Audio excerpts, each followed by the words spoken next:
we've been frustrated and pissed off at ourselves for like low numbers and stuff. And like that stuff, even though it is negative, it, like you said, Val, is a very huge growing experience. And that part of the quote unquote grind is really never talked about, is the failure. And I think like, and this is just my feedback for all of you guys who may be listening or in the chat and are also, you know, streamers, talking more about that and sharing those experiences are extremely valuable, because we've spent years, you know, lost in viewership and figuring out what the hell we're doing.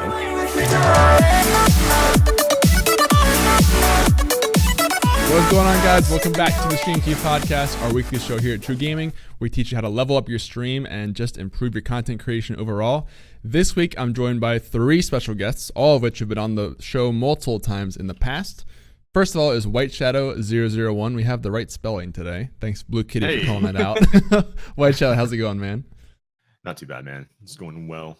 Welcome back. You were just here a couple days ago, and now you're on the show online. So thanks for being part of that. Secondly, we have Mr. Pure Instinct. He was kind of a last-minute addition, but he is here as well. How's it going today, MPI? It's going pretty good. Glad I could fill in. Yeah, man. Thanks for coming on at the sort of last minute. Appreciate that. No problem. And last but not least is the one and only Veli. How you doing today, Velster? How's Very it going? good. How are you? I'm good. Thanks for asking. Thank you guys for coming on. So again, if you guys have not seen the show before, probably most of you have, but the way this works is the first 20 minutes or so will be Twitch news discussion over stuff related to streaming news over the past week. And then the rest of about an hour and a half after that will be open caller and viewer questions. So if you'd like to call into the show and be on the panel with us, you can do so via Discord. And if you can't get to a phone or, you know, a computer for any reason, then you can also just ask your questions in chat. We'll talk about them, your takes, whatever it is, amongst the panel. So driven by you guys, hopefully it'll be a great show. First of all, let's get into the streaming news. So let me pull it up really quickly. Not a ton this week. Biggest thing probably is that TwitchCon tickets for 2019 in NA are on sale, which is pretty cool. You can now buy them. I don't think that any of us have bought them yet, maybe? No, I don't think so. For anyone who's curious about TRUgaming stuff, we're still kind of talking about TwitchCon, so more on that will be coming on what we're doing there, but stay tuned on that. But just cool to see that we can finally buy tickets. That's exciting. You guys excited to go? Any of you thinking of maybe going this year? Potentially. Yeah? Maybe. I'd really like to. It's so much fun. Like we talked about it a lot last year before TwitchCon. It's a blast. Yeah. It's so much fun. MPI, and I know Whiteshadow, you've not been to any TwitchCons yet. MPI, have you? I don't think you have either. No, I haven't either. Okay. I think it might be cool to talk about, like Vel, we could talk about some past TwitchCon experiences for this year, because we've gone to a couple of them now. So having kind of a perspective of like, is it worth it? Is it something you should really try and push for? If we have time later on, it'd be a cool discussion, especially if there's a caller who maybe has been to TwitchCon before and you have your own thoughts. That'd be a great topic I'd love to talk about. Next thing that came up, which is kind of funny, is we talked a few weeks back about the whole artifact directory trolling / way beyond trolling, where people were streaming stuff, they either just memes in that directory or really just bad stuff in that directory that shouldn't be on any live streaming platform. So that turned into the situation where Twitch is now suing those users, supposedly, who were doing those things. And it's kind of gotten like some mixed responses. Some people are saying that it's good to see Twitch is actually like cracking down on this and trying to make an effort. Others are saying that it's just way too far and it's like, why do this in the first place? I'm curious what you guys think about Twitch trying to take this stance and maybe whether you think it'll pan out into anything. Whiteshadow, what do you think? Well, from what I read, and this was from Kotaku the other day, Twitch doesn't know who the people are yet. So I think that's kind of an important thing. Going into it. Wait. Oh yeah, because sorry, a brief thing. The name of the case is like Twitch versus John and Jane Doe's 1 through 100. That's like the official case name. Bloomberg literally says anonymous trolls. Like they need to know who these people are if they're gonna sue them. No, you just start suing people randomly. Let's go. Yeah, suing that guy. I don't know who he is. They've got a blindfold on and a shotgun, and they're shooting wildly and seeing what happens. Seeing what sticks. Yeah. But I mean, if they get the people, I mean, they went against the terms of service, but I don't see it panning out at all. Interesting. MPI, what do you think about hearing about all this? Yeah, I mean, I think you're right, Whiteshadow. I don't really see it panning out either. Even if they find the people, I don't know that this is anything that's like they broke the terms of service, but I don't know that it's going to be held up in a court of law. But I don't know. Maybe it could be. Maybe it can't be. I'm not. It's hard to say since I know some of them were streaming different things, like streaming copyrighted movies might. But streaming something that isn't as copyrighted like that may not hold up as well. I think some of the stuff was copyrighted. Yeah, I mean, like I know one of them was one of the Fast and Furious movies, so I could see that. But that almost feels like it needs to go back to the person who owns the copyright, not Twitch. Right. Yeah, I mean, I think the issue why they're doing it is because of people that hold the copyright or advertisers who are concerned about all this happening on the platform. Because then Twitch is not liable for it in some sense, right? Kind of like the Article 13 stuff that we talk about sometimes. Yeah. Right. Sure. Rab TDK in the chat said they believe that the lawsuit allows Twitch to use subpoenas and such to force ISPs to disclose identities of IP owners. So that'd be the same way. Like better buckle up, trolls. Gets pirates. So NordVPN. Yikes, dude. Somebody who did that is like hearing this, they're like, oh my god. I made a huge mistake.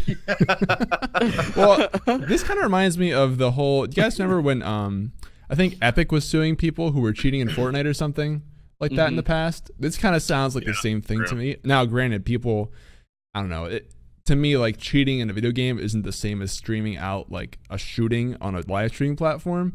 Like, well, when you cheat and make money from cheating in a tournament, I think that's what it was. It was like they would cheat and like win a tournament and like win actual money from it. Right. Oh, was that the kid that was underage and he got under fire for it? No. Then his mom tried to countersue Epic. And they like kind of just like yelled at each other. Is what it came down to. Actually, we never talked about the Sky High stuff. Is that his name? I think the guy in the phase. Did you hear about this? Oh yeah. Yeah, that'd be interesting to talk about for your time. But yeah, for sure. Yeah, the Epic stuff with the underage kid. I don't know the details of it exactly, but this is just what it reminds me of. I think it's mostly from Twitch's end for like the advertisers side of things and kind of like the Amazon pressure. I feel like that they have to kind of crack down on this stuff. And even if it's just sort of like making an example of people or like sending out a message that like we're not going to tolerate this kind of thing, I think that's sort of what they're more concerned about, as opposed to like actually making someone pay for streaming stuff on Twitch that they shouldn't be. You know? Yeah, well, you also got to think about like the game developer, like their entire directory got trashed. So. Well, I mean, wasn't there much to trash? This is true, but I'm saying like their game kind of became a meme. Again, in a sense, wasn't it already a meme?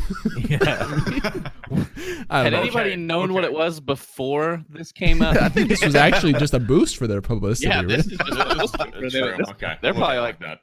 Okay, I'm not even mad. Someone bought our game. Anyway, so that's just kind of interesting. We'll have to see kind of what happens out of that. Maybe there are subpoenas. Maybe we actually get disclosements. I don't know what the word there is. Disclosures. Thank you. Of who the people are. Yeah, words. It's the morning.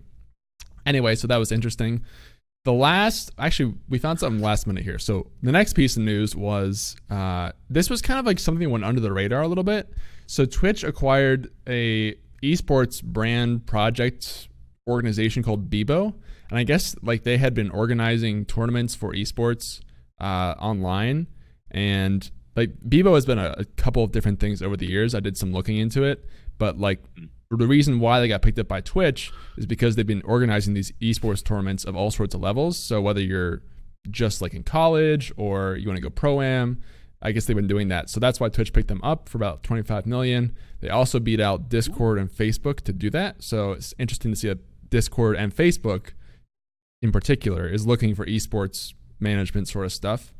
And people were saying this is kind of probably pointing to Twitch rival stuff in the future, maybe kind of expanding that, because I think it has been received really well on Twitch overall. That program's been really cool. We've actually looked at doing some of that sort of format at True, hopefully soon. And then also tied into this was some rumors that Amazon's building their own sort of competitor to Stadia and all these other cloud streaming game services, which I wouldn't be surprised. I mean, Amazon, they have the servers that are doing this stuff essentially, right? So it'd be interesting to see if they do that and if this all ties together with esports. And I think since Stadia is so tied into YouTube streaming, it makes sense for Amazon to build their own kind of platform with Twitch streaming tied into that. So that was just kind of cool to see. I don't know if you guys have any thoughts on all that. It's a little bit kind of highbrow, but any thoughts? You made me think about a lot of things when you said that Amazon was creating their own competitor to Stadia. Because I feel like Amazon has tried to do a lot of those things, and they do it well, but it never takes off.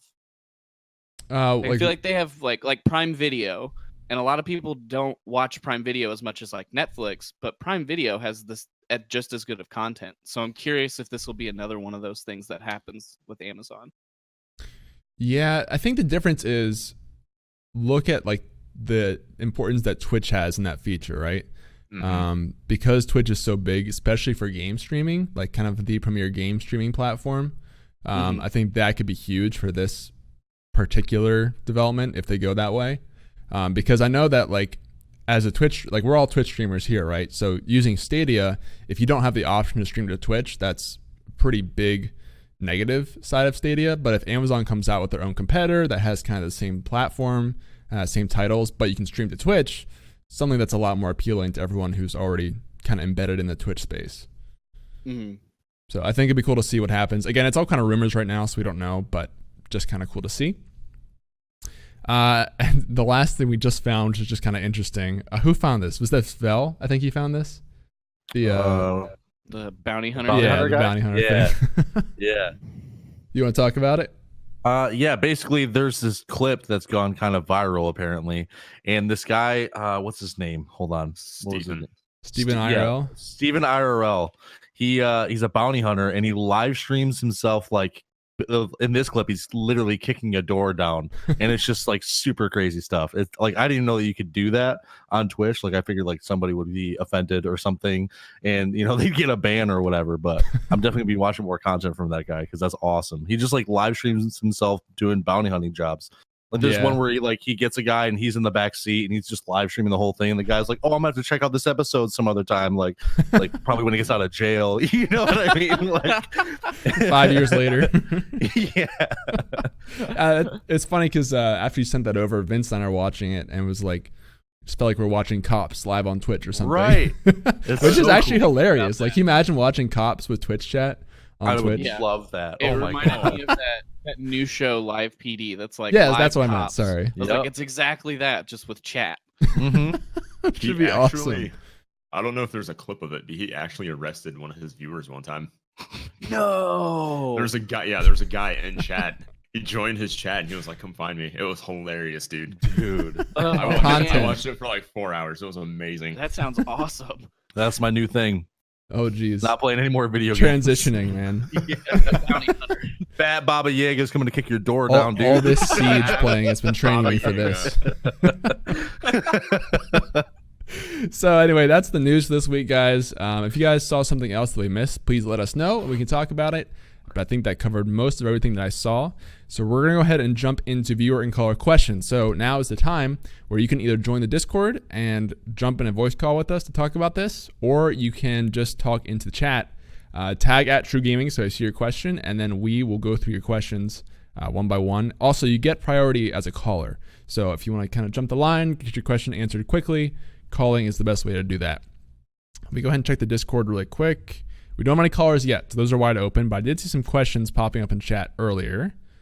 Okay, so Steamer, our great viewer over there, says, Should Twitch require mobile number verification of some similar thing to create/keep an account? Don't they already have two-factor authentication? Pretty sure. Or maybe you mean something besides that, Steamer? I think when I was reading it, and it sounds like he means like you have to have a text message or a phone call sent to your phone to register an account. So that way they can be more connected to you personally. It's like we were just talking about, they couldn't find those streamers. Yeah. So you have to put more of an investment sort of to create your account. And you can't sort of troll as anonymously. Yeah, that would be cool because like then you wouldn't be able to get like follow botted like I did yesterday. I received like literally almost 1,000 followers that are just all bots. 100% of them are bots. What? And I wasn't even live. It just happened. I'm like, I'm not even live right now. Like, are you trying to troll me? I don't know. But like, it'd be cool to like get rid of that kind of stuff. Like it would remove a lot of issues that people have with like anonymous accounts and botting and everything. Yeah, so to play devil's advocate, though, the kind of flip side of that is you're making the sign-up process harder for people. So you may kind of actually cut off some people who want to join but are turned off by having to input a phone number or... I mean, you guys know, if you're signing up for something and they ask for your social security number and whatever else, like, you're just less interested in doing that because it's more work and more info that you're giving someone. So it's kind of like, go ahead. They kind of already do that with emails. And you can turn on a setting for your chat that someone has to have a verified email to chat. And I feel like that doesn't work because I see people all the time with like the most ridiculous name. And I'm like, you verified an email for this. And then you can make throwaway emails all day, but you can make throwaway phone numbers too. So I don't know that it would deter a lot of these people who are already going through the effort of making a throwaway email to just download like a free texting app over Wi-Fi and make a fake phone number. It's true. It's a lot of more work though. You can't deny that. Yeah. So every step like that. So flip side, right? It creates people who want to enjoy the platform. It stops them from making their accounts as easily, but it also stops trolls from making their accounts as easily. So it's like, what do you really push for? I would say that Twitch probably wants to keep growing the numbers as much as they can. And there aren't a lot of other social media sites that require you to use a phone number like that. So it's kind of tough to justify even with all the trolling that's going on. I don't know. Yeah. And if this ends up working out with like subpoenas and IPs, then they can just prove they have the ability to stop you if they need to. Yeah. I think that makes sense. Anything else I'm missing here? Okay. So Sheriff Jobo has a question in chat. Jobo says, recently I played with a streamer who constantly complained about his low viewer counts. What do I say to someone like that? Interesting. Shut up and grind.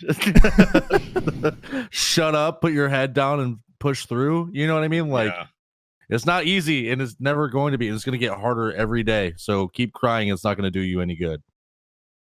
Well, sorry. I'm curious, like, he said he played with a streamer who complained about this stuff. I'm not sure if he was co-streaming. It's kind of unclear. You can let me know, Jobo, if you're actually streaming along with him. But I would sort of add the question, like, should you say anything to that person? Like, is it worth your time? I think so. Anybody who comes in and says that, like, they think that they deserve more viewers or something like that, I will definitely try to, like, and it might not work or whatever, but I'm going to voice my opinion on that to as many people as I can, that, like, it's not easy and it's not supposed to be easy. Like, playing games and streaming it, sure. Like when you break it down to that level, yeah, it's easy. But there's so much more that goes into it than that. And like, if you're just gonna sit there and complain about something that you can't control, like you're just complaining. You know what I mean? Like, you're literally just complaining for no reason. Like, just lean into it and learn. That's all you can do. Fair enough. MPI, what are your thoughts on this? Also, I think Whiteshadow's frozen. Not sure what happened there. I thought he was just taking a big gulp of coffee. He's just real thirsty. He's falling asleep over there with his coffee. I mean, I think you're right, Vel. Like, maybe not as harsh, but I think you're right. Yeah, for sure. Like, that's me being very, very blunt about it. Yeah, just if you're playing with them or you're streaming alongside of them, just continuously remind them that, like, it's going to take hard work. And if you feel like you're working really hard, but you're still not seeing the numbers, it might be time to maybe revisit the drawing board a little bit. Maybe look at, do you have engagement outside of Twitch? Do you have it on, are you on Twitter? Are you on Instagram? If you have the time and the interest, are you able to make YouTube videos too? Do you have a Discord server? You know, where are you working outside of hitting go live and starting your stream? Right. Uh-oh. I think he, I don't think Whiteshadow liked what we were talking about. maybe he had an internet issue or something. I'm not sure. Hopefully he'll make his way back. Look at me. I'm Velok now. Please ignore the names on screen. I chat. am Whiteshadow. Yeah, I totally agree with that. And like, there's like, you gotta like I wouldn't say just like be rude to them. Like, don't do that. Like, try to help them out and like help them realize like exactly what's going on. Like, what are they doing with Twitch? Like, are they even starting at the same time during all their streams? Like, are they like, do they have a schedule? Do they stick to it within like the minute? You know what I mean? Are they talking the whole time, or are they just sitting there playing a game and like they just happen to have a camera facing them? You know what I mean? Like, there's so many different factors with streaming that can slow down your growth. And it's so competitive now, man. Like, you have to be like, what were we saying, like last week or the week before? You either have to be like early or really good. You know, like you have to be first or you're really good, I think is what it was. And so you got to be really, really good. Like, it's not just like streaming. It's not just like playing games and having a camera facing you. It's a lot of work that goes into it. And it takes time. I've been streaming since 2016. You know what I mean? And I'm not partnered yet. And that's fine with me, but other people will see that and think that it's slow growth, but any growth is still growth. Yeah, absolutely. Right. I think to kind of get back to his question a little bit with in terms of like, what do you say to that person? I'm kind of on the other side. It sort of depends, like if this person's looking for feedback or not, or help, because a lot of people are just complaining for complaining's sake. Yeah, and absolutely. I would argue it's not even worth your time to try and say something to that person because they're just not going to take it. Like, you see this in gaming all the time. If people are mad about something, like telling them what they're doing wrong is not going to help anything. It's just going to make the problem worse. So, but like if a person's actually looking for feedback, if maybe they're co-streaming with you, then I would maybe look at giving them some more honest feedback. And honestly, one of the coolest things to do is peer review. Like, if you have a buddy who streams as well, you can review each other's streams and see like what's something that I as a streamer think you could be doing better, what's something that you think I could be doing better on that stream. That way it's not as like much attacking where you're just complaining things about his stream, but then you give yourself an opportunity to be critiqued as well. I think is a good way to do that. Yeah. Welcome back, White. How's the trip?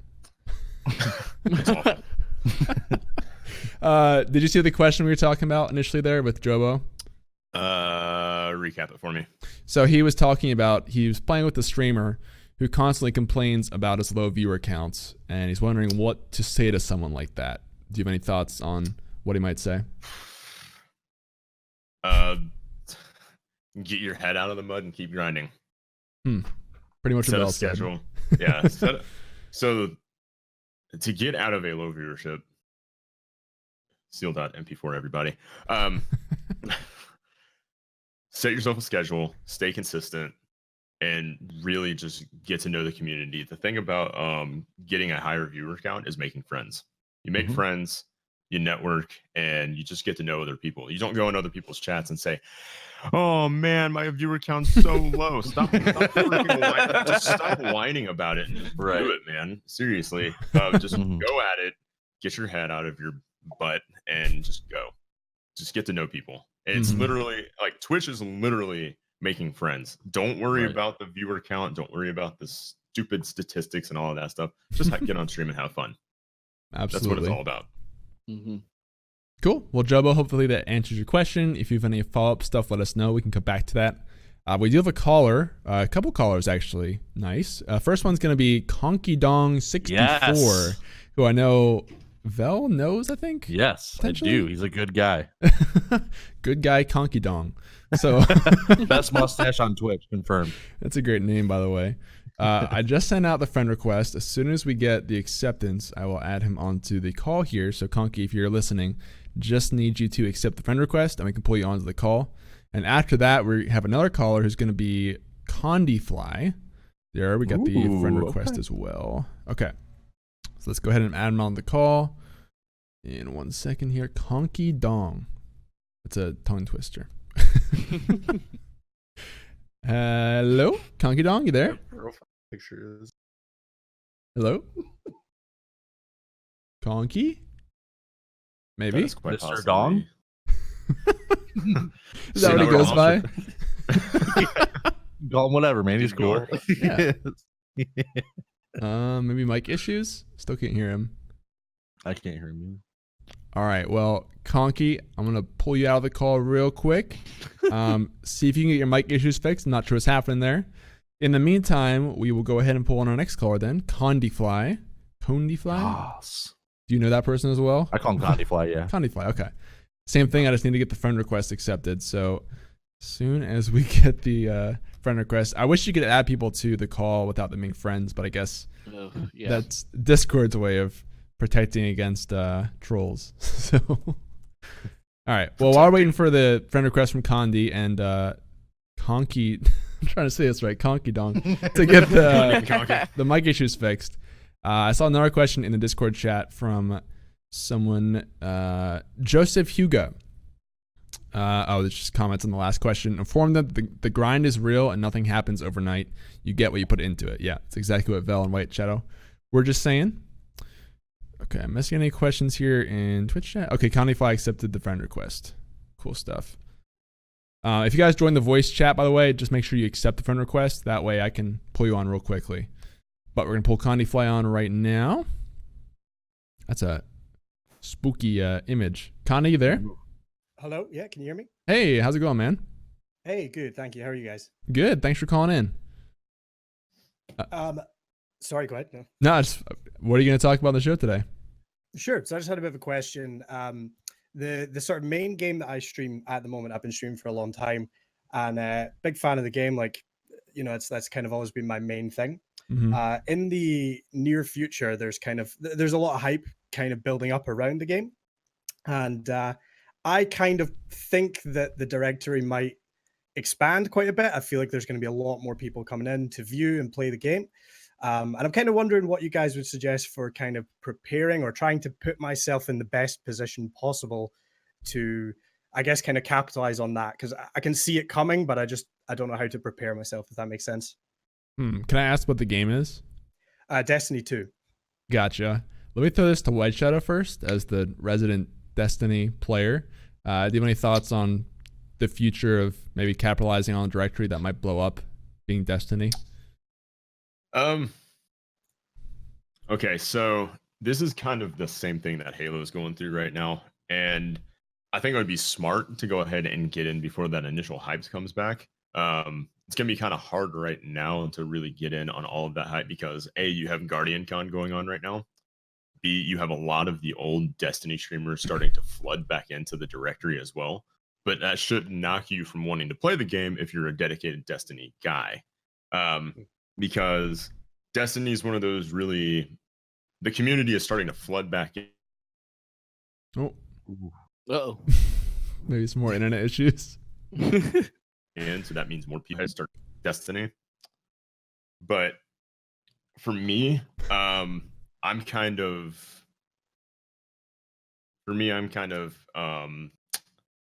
not, what am I trying to say here? I'm not really writing the initial because I don't really trust I don't really trust Bungie right now. Interesting. So there's a lot of competition and still a lot of uncertainty sort of with the directory going forward. Yeah. Gotcha. Yeah. So I guess more generally, if you think you see a directory having the potential to kind of blow up, I'd say maybe even Siege is kind of this way right now. I've seen a lot of attraction to Siege lately of people kind of coming into there, and it seems like everyone nowadays is getting into Siege. Val, do you have any thoughts on that maybe? Yeah, I would say, like, I'm no expert in Siege or anything, but I'm definitely trying to learn how to play better. When something that you see is about to spike, you know, if you want to like try to like get yourself into that directory, especially pretty seriously, I would say try to become an expert in whatever the game is. Because if you know more than other people, especially before like a lot of people start joining back in, like that's pretty huge. People want to learn how to play the game, you know what I mean? So if they can go in and find you and, you know, see that you know what you're talking about with it, like that's huge. And then if you can keep them coming back from that, they'll just, you know, keep connecting with you over time, and you'll be their streamer for that directory, hopefully. Yeah, I think if you see potential, even kind of like we've talked with Whiteshadow about Halo coming out later this year, if you think like A, you have to enjoy the game enough to be able to play it a lot. But B, if you think you see a directory that's going to be taking off soon, I think it can really pay off to kind of set yourself up for success later on by laying the groundwork now and building out content. I would even go beyond just streaming. Like if you really want to become known in that directory, you got to look at doing, YouTube content, podcasts, Instagram, just becoming like a person who's known for that game. And then, a month, 2 months, 5 months down the road, once the hype really kind of peaks, you'll have already been there for some time and you'll be credible for people to come watch you. I think that's a great tip as well. White, if something to say? Kind of going off of that front, if you look at what Dado does Destiny, I mean, he literally built his entire community off of YouTube, doing like walkthroughs, raid stuff, how to build like a certain build with like a warlock, a titan, or a hunter in Destiny. And then when he gets on Twitch and he streams, he's at the very top of the directory every single time. So yeah, like what Green said, that does build a lot of value, building a kind of instructional community if you're into that sort of thing, and then kind of transferring that over to a different platform, because most of those guys will want to see that happen live when it goes forth. So Destiny is a unique one in that aspect. And just like we've been talking about Halo, get in on that initial hype and just keep riding it, but you have to love the game. Like I can play Halo probably 12 to 24 hours a day and never get tired of it. But like most people will look at Halo and be like, I can only play like three hours of this game and just I don't want to touch it anymore. And like Vel, he could probably play Rainbow Six for literally days on end and never get tired of it. But it's just, you have to find your game. You have to find that game. So if Destiny is your game and you like to play it and you're good at it, I would start creating more content outside of Twitch. Yeah, especially if you want to go after that one directory in particular, then committing to that, I think in the short term, it might seem like you'll probably have a few days or weeks where you kind of doubt yourself and like, is this working? Did I make the right choice? But then I think 3 months down the road, if you really believe the directory is going to blow up, you'll be glad you made that choice to kind of stick with that one thing and go wholehearted into it. MPI, do you have any thoughts to add to this? No, I think just like you guys said, ride that initial hype while it's happening now and don't wait until the new expansion is out. Because the day that drops is the day that it's going to get flooded. So if you are already there and you've been grinding this game out since in between those expansions where there's a little bit of a lull in content, you're more likely to have people coming in then and retain them when those expansions drop. And I think making the content on YouTube or even like just short clips on like Instagram and Twitter and things can also be a big help. If you only want to stream this game and you love it that much, kind of building everything around it outside of just Twitch is going to be helpful, especially YouTube. When does the expansion drop? Do you know?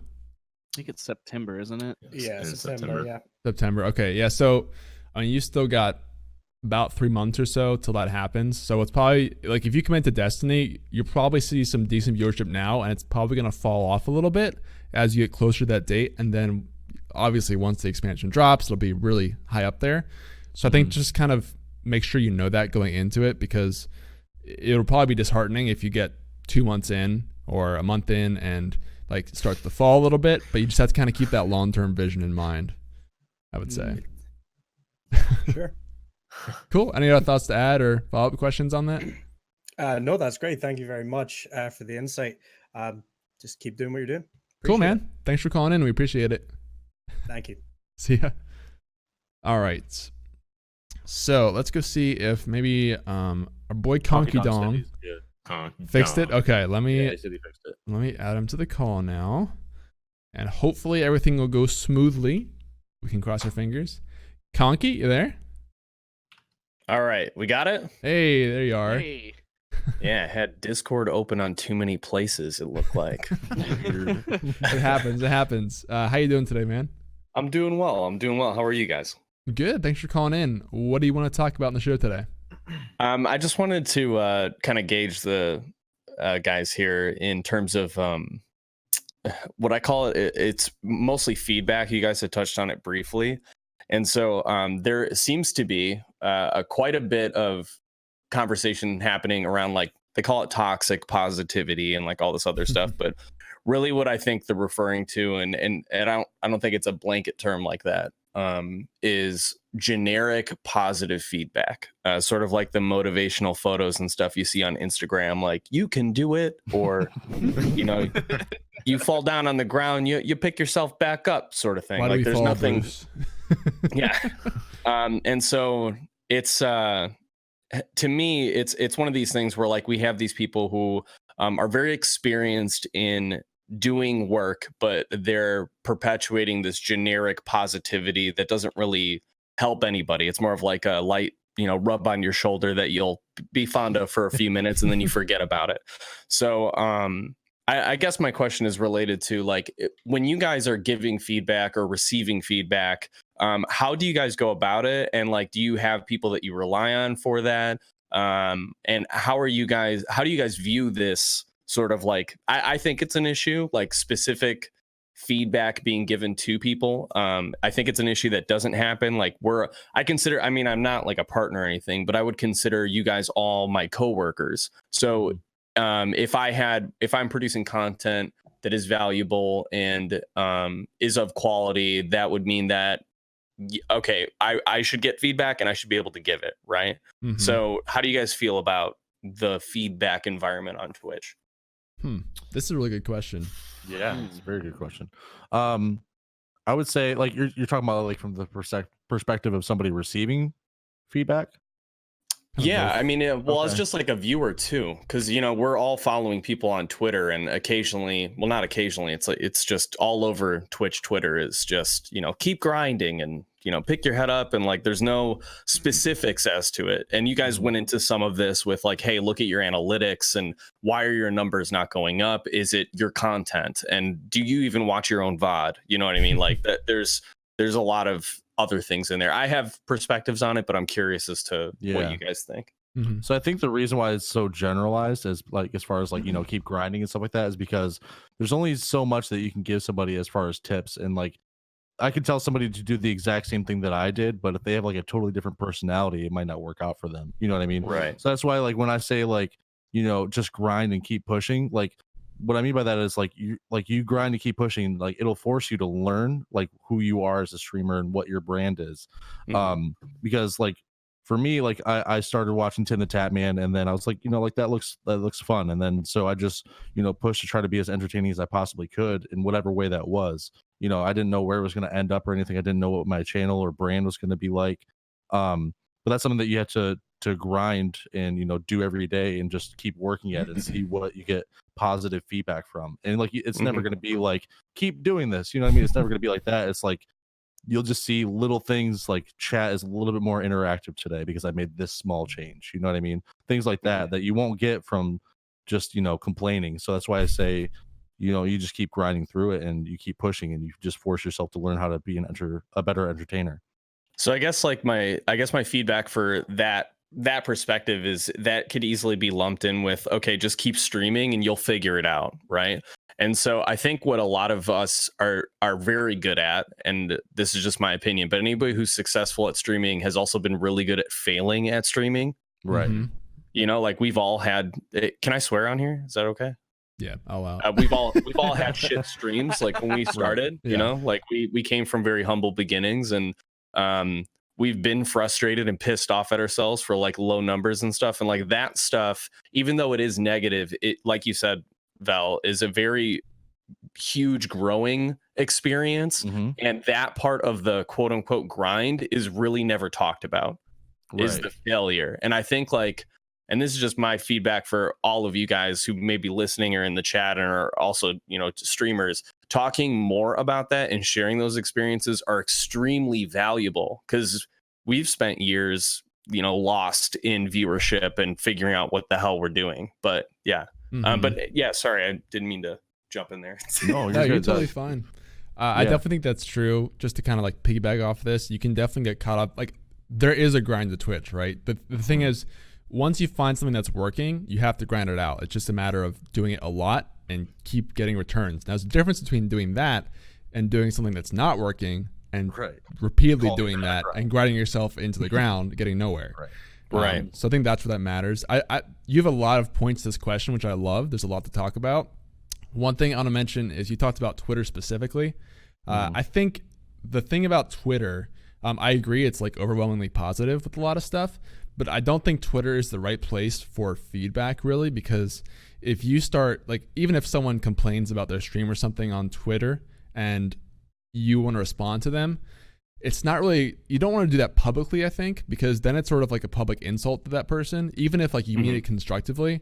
I just don't think you can do public feedback like that very well, which is why I'm a huge fan of coaching, or even just like DMing and having like a peer review type thing, like I mentioned earlier. I think like that happens best in private, and through like some self-reflection, and social media is never really going to be a good way to do that. And it's always going to kind of lead to some sort of drama or, you know, things that happen when people start critiquing each other publicly like that. Yeah, I definitely understand like the risk of that too, because you only have 240 characters to get your point across, right? Right.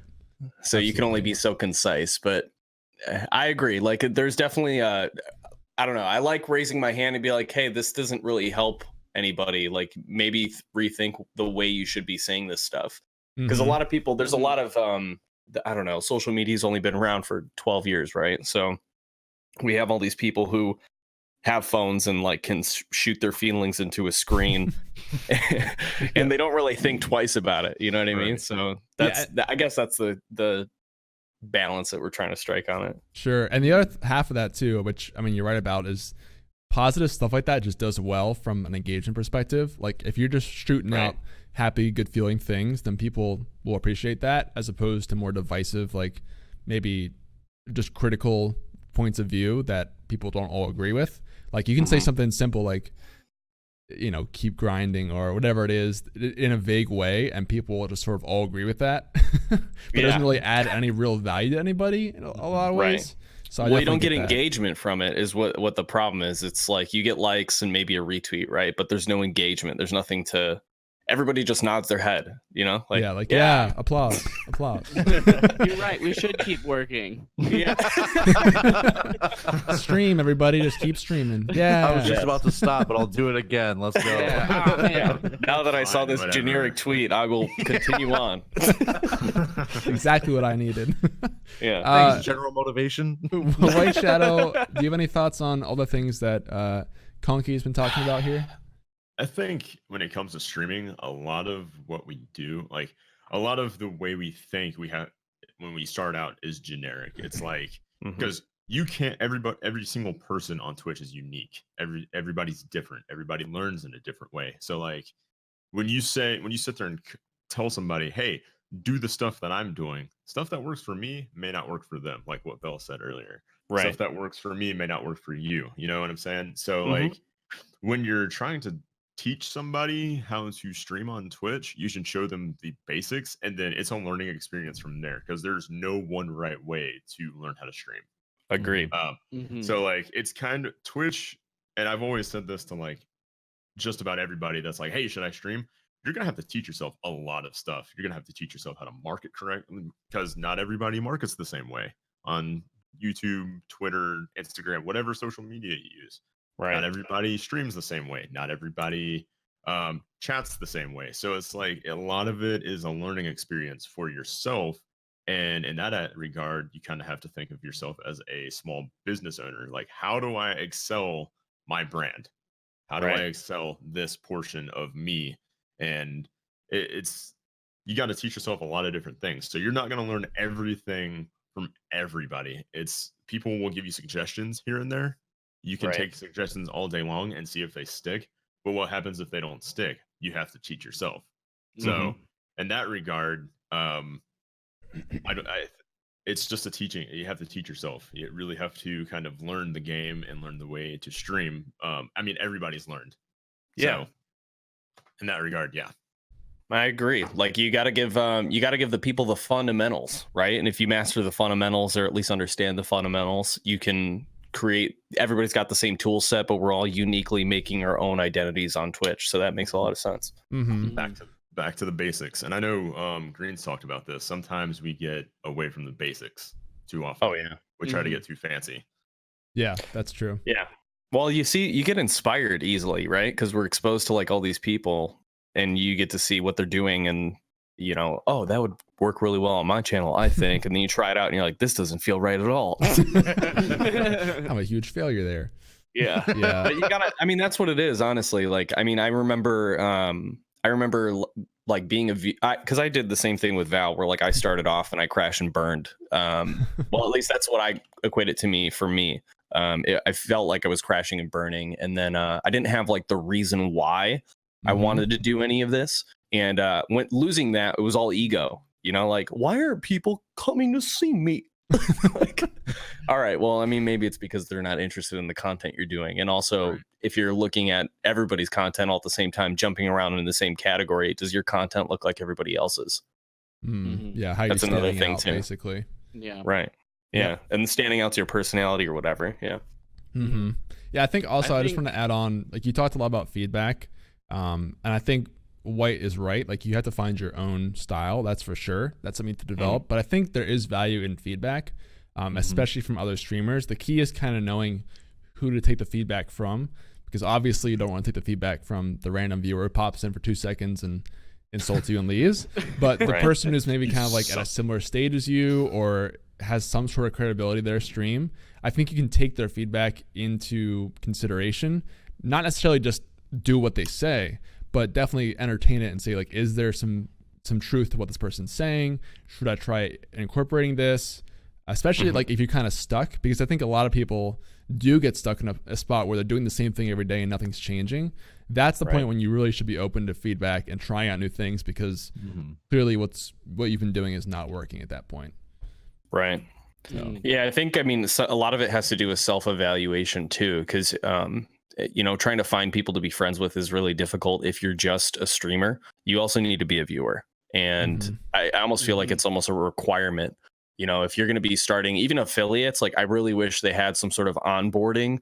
I know it sounds weird, but like, we're all kind of Twitch employees at a certain point. So if they had some sort of onboarding where it's like, you are required to watch a certain amount of hours of stream before you even can start streaming or become an affiliate or whatever, to get acquainted with, you know, not only how chat works and stuff when you're watching it go, but when you're participating in it as well. I don't know. There's a lot of value in that, as being a viewer, that is missed out on for a lot of streamers, I feel. Yeah, I think that's even true all the way up. Like, you'll see, you know, a lot of the bigger streamers are not spending all their time watching other streamers, but you'll see a lot of big streamers jump in other people's channels and interact with them. And that even happens all the way at the top. So I think there's always going to be value there in spending time, even just a little bit, in other people's channels for growing. MPI, did you have something to add? Yeah, I think something you said earlier about when you're starting out, or whenever you see numbers going down and things, it becomes about your ego, and you start taking it really, really personally, when that's usually not the problem. It's a lot more of, are you standing out? Is my content fun? And am I just sitting here, you know, with my controller in my hand going like this for hours on end? Or am I entertaining? Not me as a person, but me as a streamer. There's a big difference in that, and you as who you are as a human being. Just because maybe you're not having the most success in your streams doesn't like mean people don't like you. Maybe they're busy. Summer's here, you know, people are taking vacations. They're going outside more. So there's a lot of factors to take into it. And you talked a lot about social media and how there's so much positivity on it all the time, and people don't like to post about the negative. And I think you have to find that good balance between the two. Because if all you do is tweet every day, like, man, another crappy stream. People, agreed. Nobody wants to read this on Twitter for, 15 tweets in a row. Like, my day sucked. But if you're, like, hey, man, I had a rough stream today, but, this is one positive thing that came out of it, even though it wasn't the most successful stream. We're going to get back at it tomorrow and try again. I think there's a difference in that, and literally just tweeting the words like "keep grinding," winky emoji. Yeah, mine is like, I guess my to touch really quick, because I don't want it to be misinterpreted. When I was referring to ego, it's mostly with people who are inexperienced in streaming, and they think they're deserving of viewership because they're simply doing it. So God, I see it all. I'm doing the time. same thing Yeah. he's doing. Why isn't it working for me? You know? right, exactly. It's like, well, I mean, he's got 12,000 people watching it. But yeah, to touch on also the tweets and stuff. So tweeting like negatively, agreed. You want to have like a delicate balance, but what you're talking about, and I call it, well, there's positive specific feedback and there's negative specific feedback. So negative specific feedback is, you know, being able to talk about a situation in a constructive manner so that there is a learn from it. So in the end, even though the word negative is in it, there's a positive outcome to it where it's like correcting a behavior or learning something from it. And I don't think a lot of people know about that stuff because, I mean, the only reason why I do is because when I was working, you know, there was like classes and shit about like how to talk with peers and all this stuff, and what you're talking about as well, for just like conversations between people, and not being like, hey, you know, your shit sucks. Like that's generic. That's generic negative feedback. It doesn't help anybody. It just makes them feel bad. You know what I mean? And they remember that. But in order to exchange feedback, you need to have some sort of rapport with the person, and doing it publicly on Twitter definitely is not the case. But yeah, just I wanted to address some of the stuff you had mentioned. I think if like somebody starts a Twitter thread and is flat out like, I want feedback, and then posts like a clip or something, roast me, like that's good. Roast me. Yeah, and if you are going to do that, you're going to get trolls like that, but you're also going to get a lot of people saying like, I really liked this, but I didn't like this. And that may not be constructive feedback directly on how to fix things or maybe change something, but it gives you an idea of, okay, well, you know, out of 50 people, 25 people loved whenever I like brought my camera really close to my face and made a joke. 5 people didn't like it. Okay, well, more people liked it than didn't like it. This is something we should incorporate. Right. And then from there, it's kind of like you said, telling people just flat out like, hey, your stuff sucks. Obviously, that doesn't help. But I also don't think it's bad to just be blunt with people. Just agreed. Hey, flat out, where you're at right now is not working. And that's okay. Let's fix it and figure out why it's not working. You always have to like lead into what to do next if you're offering feedback like that. I think it rolls a lot into, I know Whiteshadow, Belly, and I'm pretty sure Green Cord, we all like Gary V. And he is like the motivational social media person. Okay, Green doesn't as much. But I have mixed feelings on Gary V. I have mixed feelings too. There's a lot of things I take that he says with a grain of salt. But one thing he always focuses on is he's always just real with people. Like, look, man, you got to work hard, but you're going to have to change things along the way. And you're going to fall. You're going to fail. It's going to happen. It's, do you continue working because you're passionate about this? That is the next step. Yeah, actually, you just gave me an idea. I feel like having like have you guys seen the Roast Me subreddit or that kind of stuff before? How cool would it be to have like a Roast My Stream subreddit or something? I'd be willing to do that for sure. Start it right now. It would actually be really interesting because like just having a place where there was just so much like brutal critical feedback would be kind of cool. I know. Yeah, and honestly, like if you do get something that offends you, like because you're gonna get something that offends you. Yeah, you know what I mean, something that like you like really like cuts deep. Like that's probably the thing that you should be working on, like whatever like offends you the most, because you probably know that that's got some truth to it. You know what I mean? So like getting that sort of super negative feedback in like a really negative way could be super beneficial as long as you don't like, you know, mentally break down afterwards. You know what I mean? Okay to get like, through that. You have to brace yourself because it's gonna suck. It's Reddit, but like that could be really, really useful. Yeah. Offend me, Dad. Anyway, just a random thought I had. Conky, do you have any other follow-up questions or things to add before we kind of wrap this up?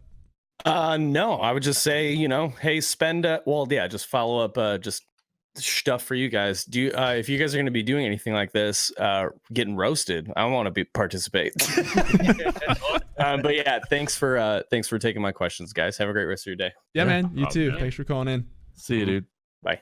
Yeah, that was really cool. I think that would be a really funny experiment to see. Let's do it. I wonder if like people will turn it back into positive, but it'd be cool to like build something like that. I don't know. We should look into that, I think. Yeah, I feel like you're going to get a mix of people who are just going to roast the streamer. Let's do it.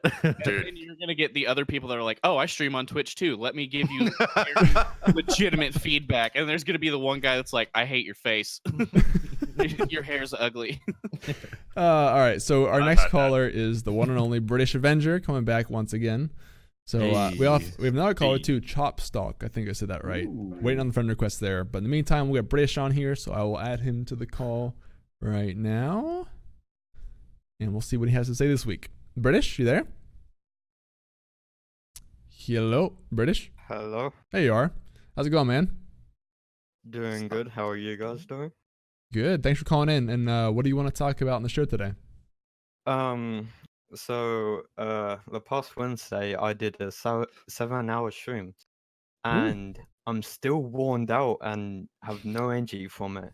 So, my question is, like, do you try to like rest much as you can so you can return to streaming soon as possible, or could you take the time off to do social media or YouTube or anything like kind of side besides from like streaming on Twitch or any other platform?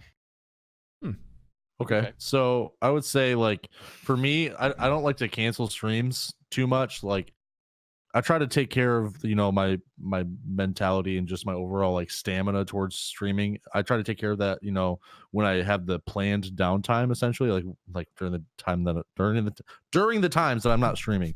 So like I'll go relax, watch Netflix or something, you know, just like go like just zone out for a little bit and just, you know, sit there and breathe and just relax. Because if you focus too much on, you know, like streaming for a really long time, or if you don't take that downtime, like, you're not going to be mentally prepared for that next stream, and it'll show. So I definitely recommend, you know, whatever time you do have that's planned off stream, just take that time to just, you know, sit there and just relax for a little bit, you know, chug some water, do whatever you got to do. Just sit there, just chill, and don't think about streaming so much, because I mean, honestly, I think it hurts more than it helps to cancel a stream for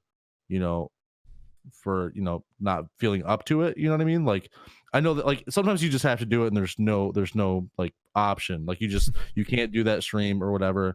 But if you're canceling streams left and right because you're just drained, you need to reevaluate your schedule. Yeah. Definitely agree there. For sure. And you said you did a 7-hour stream the other day. Is that the longest stream that you've done? I've done 7 hours before, but I've done like 12 as well.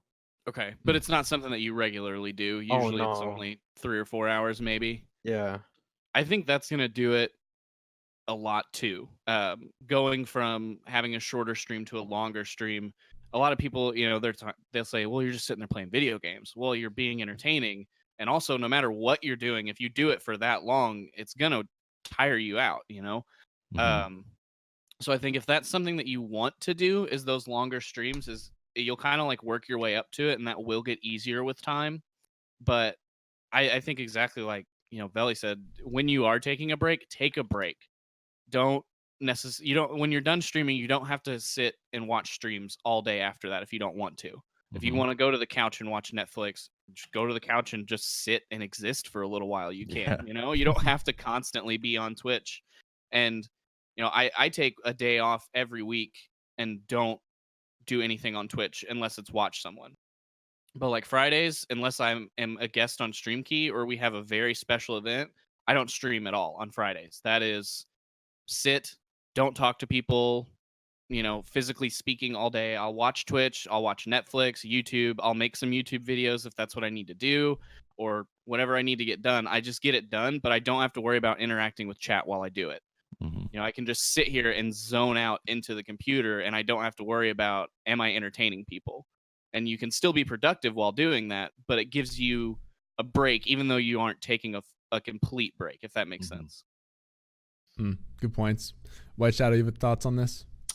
Okay, so getting tired out on stream, it's kind of like, I'm going to kind of compare it to working out. So you're not going to go to do a 1 hour workout and then the next night I'm going to go work out for 3.5 hours because I just want to do it. No, you're going to get tired, you're going to get worn out and sore, and you're not going to feel good. I don't want to work out for 10 minutes. Dang. Yeah, right. I don't even want to think about working out. Yeah, I'm tired just thinking about going to the gym. But I'm going to kind of Oh my gosh, Amelia. She's yelling down the stairs. But you don't want to like wear yourself out. You want to get the rest, just like Villox said. You're gonna have to balance and everything. But kind of just to clear up my thought here, learn to balance your entire life. You need to, like, if you're getting worn out on stream, make a schedule for yourself. Maybe you don't stream for 7 hours the first week. Try it a little less the first week or so. Do like a 4 to 5 hour stream, and then maybe next week add an extra hour. That's what I did when I started doing longer periods of time. I just kind of built my way up to it instead of doing it all at once. Yeah, I think overall there's a lot to look at there. Since you don't always do 7-hour streams, of course there's going to be some adapting there if you're used to like a 4-hour type thing. So that I think you should just expect to have to get used to, because I think all you guys worked up to the point you're at now, right? I know Vel's made a number of schedule changes to him over the years. MPI went full time a little while ago, so that was a shift too, I'm sure, with streaming for more hours. Did you guys feel like, I'm sure you felt more tired kind of when you first made that shift to streaming maybe twice as much as you were before? I mean, who's this for, me or both? Either one of you, really. So I would say when I first went full time, like not having to, go to work made it easier for a little bit. But then, it's realizing that some of the the scheduling that you're doing for yourself isn't working out for you, or for some of your viewers. That really drained me the most. So it was a lot of tinkering with my schedule. Like I still just changed it again just a day ago, where now I'm like including another stream before this, just because I know I can fit it in now. Like it's a lot of trial and error, and just make really small adjustments over time. Don't like do anything crazy. Don't make it, hey, I'm full time now, here's an 8-hour stream and I'm gonna do this every day for the next 3 months and see where it goes from here. You know what I mean? Like you're gonna die. Like it's not gonna be fun. But like you need to take it slow. You really do. Don't overdo it on Twitch, because the burnout can be so real, even if you're more than enthusiastic about streaming. Yeah, the other thing I would just add on to that is that I think you kind of have to find out like where you naturally kind of fit with that, because like there's maybe the optimal amount of hours you should stream a day or week on paper, but it'll also really depend on your own style. Maybe like you're the kind of streamer who likes to put a lot of energy into a shorter amount of streams and just kind of like burn bright and quick, or maybe you have a pretty good energy throughout, and you can afford to go longer with like kind of less energy from any one moment to the next. So I think finding that balance is part of it. So you can definitely look on that, and then also just, have some confidence that if you keep working on this slowly, like you will kind of build up that endurance for longer streams over time. Yeah, I know when I went full time, I started with 1 day a week. I would do that full 8-hour stream, and it was rough on that day. And then the next day, I would get up and I was like, I'm so tired. But I knew I still got to stream, but I knew that next day was going to be a shorter day, so it was okay. But as I did that more, I kind of worked up to where I could do 8-hour streams 5 days a week if I wanted to. And then now it's kind of been bringing it back a little bit to be more like 6-hour, 5-hour streams versus the 8. Because I know for me, I get to a point where once I hit like the plateau of it, it's like a quick downhill of just like, I don't want to see this desk. I don't want to see these screens. I don't want to be in this room anymore. Right. Because I've gotten up for 10 minutes and walked out of it this whole day. But if that's something you want to do, you can work up to it. It's just going to take a lot of time. But I don't think there's anything wrong with canceling streams from time to time if it's a big deal. Right. But I wouldn't do it all the time, or just because I did one long stream yesterday and I'm feeling a little tired. Because a lot of times you feel that tiredness until you get live again and get into the rhythm, and you kind of get that boost of energy and an adrenaline rush, and it pumps you back up to do a 3 or 4 hour stream like you're used to, and you'll be fine to get through it. Right. One thing that Twinkie Talks mentioned in the chat is that viewers kind of have that stamina too, which I think is a good point. So that's something we're considering. Now, I think the benefit of streaming for longer hours is you meet new viewers, right? So that's something to consider too. But I like that point from Twinkie too. British, do you have any follow-up questions or thoughts to add to this before we kind of wrap it up? I have like one more question. Sure. So since you guys have said in the past podcast, like with social medias and like Twitter, like you should be more interactive with people because of course you get them streamers that only post their link to their stream, and of course like it kind of turns off some people. But since then, of course, I've been using Twitter a lot more, like interacting with a lot more people, and Mhm. I'm trying to get into like more social medias. So, like, of course, like people can see me from different, like, I guess, point of views or whatever. I'm trying getting into Instagram, but I don't know how to go about it because, like, photos of myself is just like I get very high anxiety by it because I care too much about what people think of me, like how I look or whatever. So I want to see like if there's a sort of process you can go through. Eventually, you will get to that point where you can feel without any anxiety, like posting pictures on Instagram. Good points. MPI, do you want to say something? Yeah. I don't know about necessarily the process of kind of getting over like the anxiety of posting selfies and stuff like that on Instagram. I could unpack a lot of stuff about like anxiety and stuff with that, but I, a lot of people I hear different feedback on Instagram. Some people say make a stream account and that's all you use it for is your stream stuff, and then have your own personal account if that's something you're into. And then the other side, I've always said, just make one account because you only have one Twitch account. Make your personal account and your Twitch account the same thing. And that's what I've done. And I think that's a better way to do it because you're going to get that genuine connection with people who are coming to it that actually get to know you.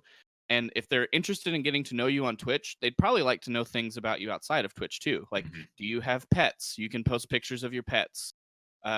When a new game comes out, if you get a new game, you can post a picture of that, like excited for this game. Who else is excited? And it's just one more way to interact with people. And the other thing that's really good on Instagram, if you don't like to post pictures of yourself, is clips. So if you have clips from your stream, whether it's a really good, play in Siege, if it's a funny moment, a little mishap that happened, like if you like drop your headset and everybody laughed or something, post those on there and use like hashtags like Twitch clips, things like that.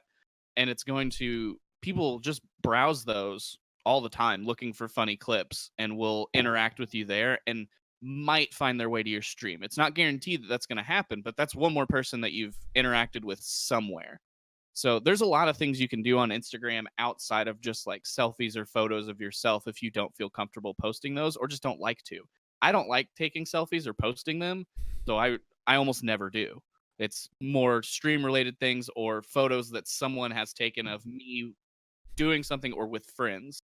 So it's not just like my face. This. Just like that. Yeah, I think you brought that's up a how lot I of take selfies. They're always great. I think you bring up a lot of good points amazing. there, especially the multiple accounts thing. I think that's one that people kind of get wrapped up on. And I know like Velok and maybe White, you might have two or just one. I think maybe you just have one. Yeah.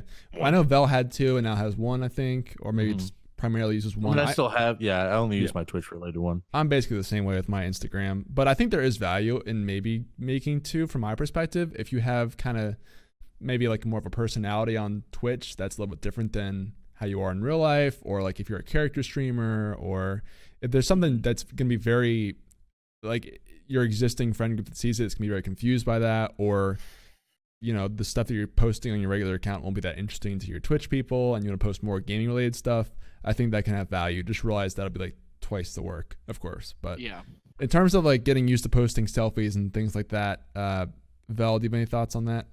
Yeah, absolutely. When I first started streaming, like in general, like I didn't know if I wanted to do a camera or not because I used to like, as a kid who got bullied and whatnot, I had very, very low self-esteem about pretty much everything. And So honestly, like what I did was like I saw how confident some of these other people were on Twitch that, you know, like I'm not saying that they were ugly or anything, but they weren't like models or anything. And then you start to realize that like it's not really about appearance as much as it is just connecting with people, and like seeing them helps you connect with them on a much like higher level, like at least at first. Um and I saw these people that, you know, like weren't the greatest looking, and I was like, I'm not the greatest looking, but you know, I was like, I'll put the camera What? on and just try it out. Yeah, right. Who knew? The fat kid dare with you. hooded eyes and no earlobes. Don't talk like that, Bill. Stop talking But about yeah, it's just about, you know, realizing that like you don't have to be a model to be on Twitch. You don't have to be a model to be on Instagram either. And Instagram like isn't so much for the people who don't watch your channel. It's more for the people who are there for your channel and are there supporting you. It's just extra content for them, and they already know what you look like. And like you're gonna get trolls or whatever, and it's totally fine. Like people call me fat all the time. It's cool. I laugh at it. I think it's hilarious. You just got to realize that, you know, screw what other people think and just put out the extra content for the people that support you. Do you think it's gotten easier to post that stuff over the years? Absolutely. Like there's still like part of me that where I'm like, you know, this angle makes me look even chubbier than I really am, and like, you know, stuff like that. But at the end of the day, it's like I'm putting out extra content for people, and that's just the way it is. I'll get trolls, and that's fine. I think like that aspect's kind of similar to Twitch, because when you start streaming, you're very sensitive of like your camera and how everything is and how you look, and then over time, like you probably don't even care half the time what you look like or whatever. I'd imagine that's a similar process to Instagram. I haven't used Instagram for selfies in particular that much, but I think anytime that you get used to, it's just like your own voice, right? When you start streaming, you can't stand the sound of your voice, and then by the end of it, like you don't even pay attention to the sound of your voice. So I still hate it. really, I hate editing my own voice. I'm like, God, who listens to this idiot? I don't know. After doing the 100 podcasts, I don't really care with mine at all, but maybe that's just podcast stuff. Yeah, I mean, like I'm used to it, but I just like if I have to do the audio for like my own, I'm like, okay, how quickly can I edit this audio versus everything else? Just pull the Band-Aid off, just get it over with. Exactly. Whiteshadow, do you have thoughts on this? Because I think you used to do you still do a lot of selfies, right? Yeah, I do a lot of stuff. Like, okay, so for me, Instagram and Facebook, Twitter, all of that stuff. What is in the title of social media? Social. Just be social with people. It's literally like, I feel like too many people get wrapped up in, I gotta post the perfect selfie, I gotta post the perfect picture, I gotta post this, I gotta post that. Everything has to be laid out perfectly so my life looks amazing. No, just be social with everybody. Social media is used as a basis to get to know the people around you and the community that you're in. I use on Instagram, I haven't posted, I used to post something at least every day. Now I'm posting like maybe once or twice, maybe sometimes 3 times a week. But most of my time on Instagram is spent talking to other people on their posts. I'm interacting. And on Twitter, I'll post like a little blurb here and there, but most of the time I'm talking to other people and interacting on their post as well. Just be social with people and talk to them. When it comes to Instagram, I post the selfie just to say like, hey, what's going on, guys? Or I'll post like a clip or something like that if I have like an idea that pops into my head. Because sometimes a selfie will capture the attention of somebody. Say you're doing something stupid like wearing a pink headband with polka dots on it that I did one time. It will capture the attention of somebody. But also my face has been on camera a lot, so I'm more comfortable posting a selfie. British, by the way, you're a gorgeous human being, so you shouldn't be self-conscious about yourself. But I say for somebody that's like self-conscious about stuff like that, I always go back and look at somebody like Lyric, for instance. He doesn't stream with a face cam. If you go to his Instagram, most of the pictures on his Instagram are the pictures of his cats. Yeah. Literally. Pictures of his cats or like the new PC that he just got. You can form your Instagram to be whatever the heck you feel like. Memes, like the chat was saying earlier. You can post the clips. I have a friend who does nothing but post product shots. Green nose, Shango vibes. Posts nothing but product shots of the gear that he uses. Really professional, high quality stuff. And he also posts the clips of what he performs in Destiny. And something I would suggest to you, British, is maybe trying like some incredible play that you did in Rainbow Six. Since it's such a big game, you'd probably get high engagement off of that. And actually, something interesting is that I think Siege is a surprising following on Instagram of like all the games that are followed on Instagram. For some reason, Siege is really popular. So I think, especially if you're a Siege streamer, that's a great place to take more advantage of. Yeah, and I mean, like, I'll tell you now, like, I'm looking at my Instagram, and I'm in my last 12 posts. One of them is a selfie style image, and it's when I had to shave off half my beard for a charity stream. Other than that, they're pictures of my cats, funny clips, little boomerangs of like grinding coffee or grilling burgers for the first time for the summer, a photo of a beer that I liked. Like, you don't have to do pictures of yourself on there all the time if you don't want to, or you don't have to at all. And something that White kind of mentioned was you make little clips of stuff if you have ideas. If I've seen your streams before, and you've been on video, and you've been on video on the True Talk podcast before, maybe doing a video, like a small video, would be something that you're more comfortable with getting used to it than just like a photo. Because I know, like, I can talk to a camera, I can hold like a giant camera out and vlog to it all day, but as soon as I take a selfie, I feel goofy. So I don't like to do it. But talking to a video is easier. You can even get tripods for your phone, for pretty cheap, set it up on your desk and just talk to it and then upload it to Instagram. And that way it's not just like held out my phone and took a selfie. Right. It's just sort of like Twitch. You got to find your style when it works for you, basically. Exactly. Yeah. And things like that can help you kind of get more comfortable out of your comfort zone. Yeah. British, you have any follow-up questions or thoughts to this side of things? No, appreciate the advice. Yeah, man. Thanks for calling in. As always, we'll see you next week, probably. Yes, see you next week. See you, man. So, all right, so we have another caller. We're flying through callers today. Next one is Chop Stock. Oh, I'm moving something in Discord. That's a disaster. You ever do that by accident, like drag something around and your whole Discord's out of whack now? Yeah, not good. Yep. Just all break everything. I'm going to add Chop Stock onto the show right now. Quite the picture there. Maybe we're ringing. He's been waiting for a while, so he may take a second to join the call here. Oh, Chop, you there? Gentlemen, how are you today? Good, man. How are you? I like the sound of your voice. Hey, wonderful. No, thank you. I love the sound of y'all's voice. Thanks. What do you want to talk about in the show today? Well, fellas, I got 2 questions out there. I'm going to make them quick for you. So I come from a radio background myself. And in radio, of course, we... I knew it as soon as he started talking. So in radio, we're trained to kind of talk as though nobody is listening because we don't have that viewer count right up there for you. So my question is, in order for a streamer to progress and to not have that fear of not having anybody to listen to them, would it be best for them to maybe check out some radio broadcasters, maybe like the boring news guys, and see if they can learn something on how they continue their conversations without anybody calling in or without knowing if anybody's listening? Your comments. That's a cool question. Yeah, kind of comparing to more traditional media and seeing how when you don't have that feedback, because that's sort of how when you're starting on Twitch, you don't have a lot of feedback a lot of the time, right? So maybe there's some advantage looking at that. What do you guys think of that idea? I think listening to like radio shows and things is really good too. I'd never even thought about listening to a radio show and how they keep, the conversations going.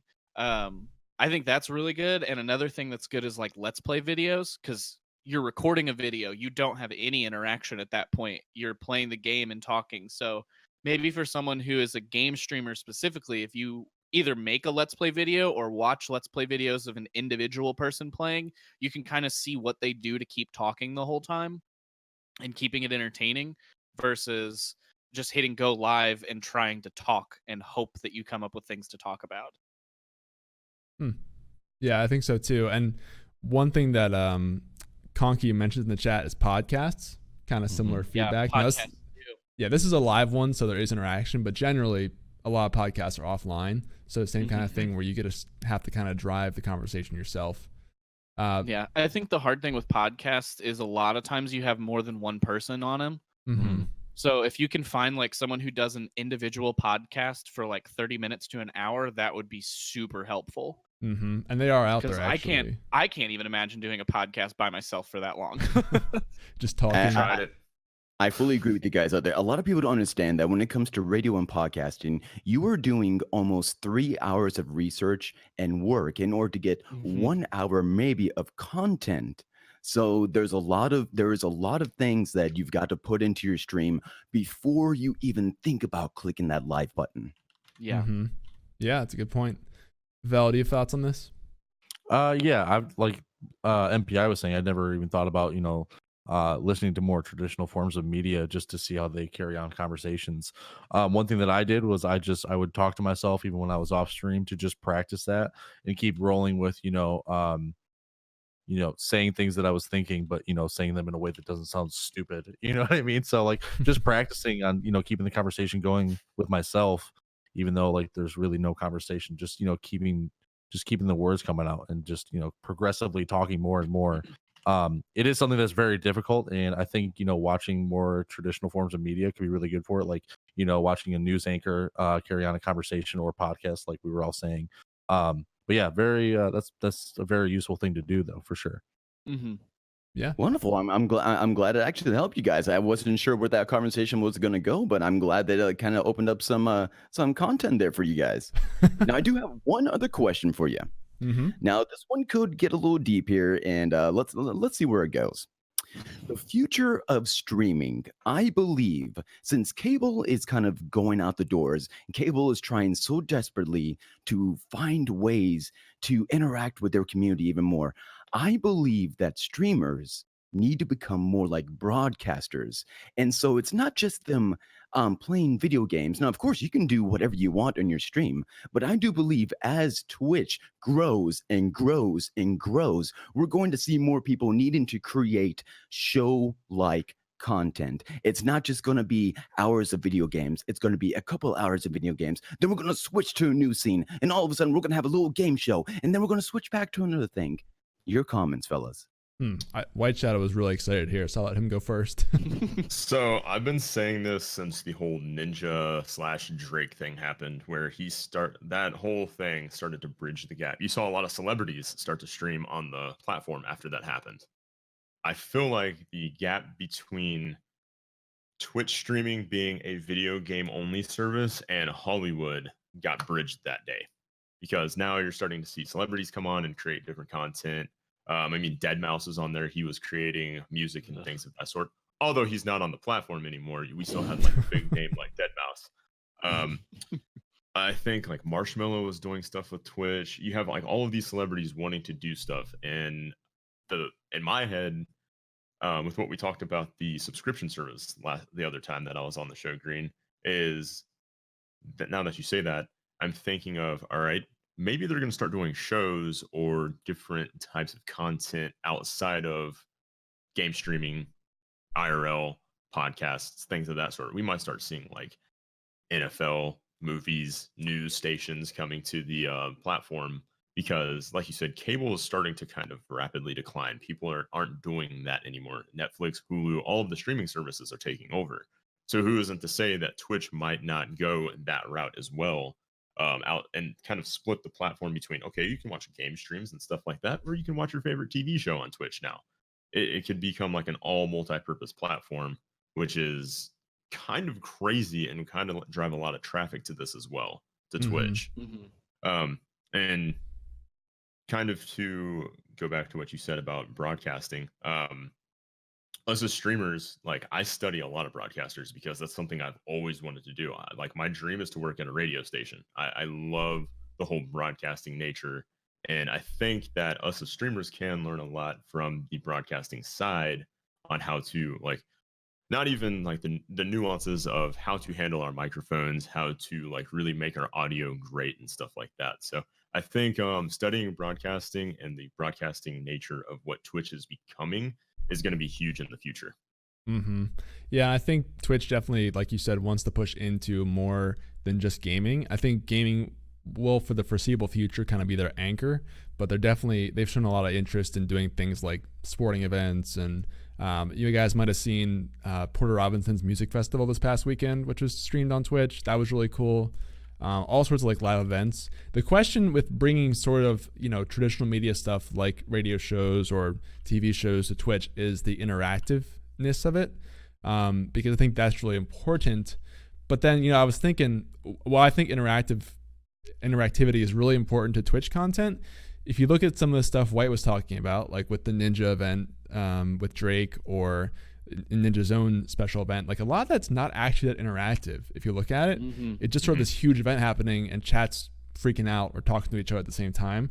So maybe you really don't need to be interactive if it's just a massive event. I think even like really big esports stuff like the league finals, you know, any big esport event like that is kind of the same way, where it's not really interactive.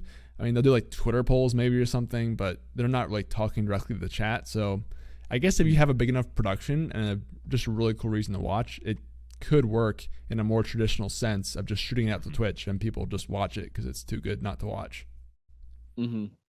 Absolutely agree. You got to stand out as much as possible, not just with how you look, your personality, but with your background and all this. I'm beating a dead horse. We all know about this. The only way to get engagement into Twitch is first for your video, your little icon to stand out. Then people click on you, and then you have what, 20 seconds to engage and capture them in you. So there's a technique in this, my bros. There's a technique.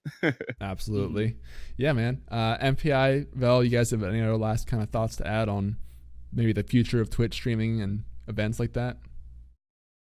Yeah, I mean, I think more and more events are going to find their way to Twitch. You know, it started with all of the esports events, and then it went to E3, and then we had Ninja doing his own thing. And then you just said a music festival, and you know, and Twitch has already done some of these things with television shows. They do, what is it, Twitch plays or Twitch watches, I think. And it's like they show like every episode of Pokemon or every episode of Bob Ross. And, you know, I almost feel like maybe that's their way of kind of like, you know, just barely putting the toe in the water of will people come here to watch this content? And if they will, do we want to invest in getting shows like that on here that you can watch live with people as it's happening? And, you know, maybe you're rewatching it like Pokemon, and it's like, you know, the first episode where Pikachu practically almost dies. I can see chat already now, like full of like cry faces and everyone talking about how they remember the first time they saw it as a kid. So maybe that's their way of kind of getting to that. And they already have Thursday Night Football on because of Amazon. It's on Amazon Prime TV, and they just put it on the front page of Twitch last season, and it went over amazingly. And I think the more that Twitch grows and the more people find it, you're going to find people who already work in the television industry or have worked in the television industry in the past, and maybe are wanting to move out of it because they see cable television dying, and they're going to say, well, you know, I can buy cameras. I know how to run this equipment. Let's just rent a studio and make our own freaking show. And then people just start making their own sitcoms on Twitch, and you can watch it filmed live on Twitch, and then they can edit it and upload it to Twitch later or YouTube later if they want to. And you kind of get to be in both sides of that. Exactly. How many sitcoms are recorded in front of a live studio audience? Now make it a live studio audience plus the internet, and people are going to love that. Yeah, I wonder though if you'll see, I don't know that we'll see a lot of huge like mainstream things coming onto Twitch, as opposed to like cable companies making their own platforms to compete or something. Oh yeah. You know? I think that might be more of the future we see. The interactivity is really nice of Twitch, but it is still really tied to gaming right now, and there's a lot of like risk involved of like you can't control a chat, and if you're like an official branded cable show, that might be a problem for you, or you could get trolled by some stuff like that. So maybe they don't want to get too into that. It'll be interesting. I think kind of the future really is probably a fusion of the two, where you have a traditional cable show that becomes more interactive and more kind of maybe less serious, maybe more involved in just the new generation of people who want to interact with the news as opposed to just receive it, or radio shows. Even like this is probably a decent example of chat interacting with the radio show directly, giving feedback. I think that'll kind of shape the future of media for the foreseeable future, because there's also a lot of studies about how interactive media is just way more engaging for people, in like especially for advertisers' perspective. That's why you get a lot of interactive ads now that make you click around and like give feedback and things. So I think we'll see that kind of come into every aspect of media pretty soon. Fully agree. And I do think that Twitch is almost saying, like, Twitch has put out talk shows and podcasts, what you guys are on right now, almost to say, hey, let's see what you guys can do with it. And it's up to everybody in the community, everybody, all the streamers, all the broadcasters out there to use this element to their full advantage and absolutely show the world what Twitch can really do, what we can do individually. Yeah, I think that's the whole platform of Twitch, and that's what's the magic about it, is they give us the tool and it's up to the creators to make really cool stuff with it. Yeah, Amen. and that's kind of more what I was thinking was like I don't see like CBS coming and starting a Twitch account. I was thinking more like a camera operator or an editor and like a group of people who are maybe seeing that industry die and want to, break that mold and say, well, let's start our own production. Right. Could do that on Twitch now. They don't have to worry about, well, we have to pitch it to CBS and all the other big companies and hope someone buys it. No, we can just make it and put it on the internet. And I think doing that live and having that interaction, it may not be like a company doing it, but it would be, like the five of us getting together going, we could make a sitcom, and then we make a sitcom. Yeah, it'll be really interesting to see what happens. Yeah, I can't wait, fellas. Can't wait. But I'm going to leave it at that, guys. I'm going to let you all go from here. Get on to the next callers. I think I've beaten you guys up too much here. It's all good, man. Thank you for calling in. Appreciate the question. Hey, no, thank you for having me. Much love. We'll see you, man. Sorry to interrupt you there a bit, Vel. You're trying to say something. No, I was just gonna say, like, I think that's the difference between traditional media and Twitch is, the raw content on Twitch, like not having to like get it approved by anybody for the most part, as long as you're not breaking TOS. But like getting that like raw content on Twitch from people who like have experience in making like high quality TV shows, I think would be really cool. Like, because some of those get really dumbed down, just because like people are like, no, you can't say this or whatever, stuff like that I think would be really, really interesting on Twitch, to be honest. Like that raw content is what makes Twitch so special. That's why I think we'll see more of that in the future, probably. Be really cool. Cool. We have another caller. I think this might be a record for all-time callers, who's Angry Dragon Lady. Later. She's changed her name like 6 times though, and Angry Dragon somehow Lady. I'm not friends with her. Maybe she made a new Discord account. Wait, I can't. I add her as a friend and it doesn't let me add her. Interesting. What's up? Angry Dragon. Can you guys add her to the DM? Because I think my Discord's bugged. I can't. Maybe she's not accepting friend requests, but I can't add her as a friend for some reason. Apparently That's very strange. Maybe. No, I don't know what's going on there. Maybe I need to restart Discord or something. In the meantime, we also have a ton of chat questions. So let's jump into one of those really quickly here. I think the first one was from, I guess, Sestriutos was today. He said, what are your thoughts on IRL streaming reading books such as Harry Potter, Halo, or Star Wars books? Interesting. What do you guys think of streaming, just reading out books live? MPI, how about you, man? I haven't seen it done with books, but that's interesting. I know we talked to Die Bear on True Talk last night, and she has been reading Destiny lore to her chat every morning, and it's like morning story time, morning Destiny lore with Die Bear, and I was like, that blew my mind. I was like, I never even thought about that. That's so cool.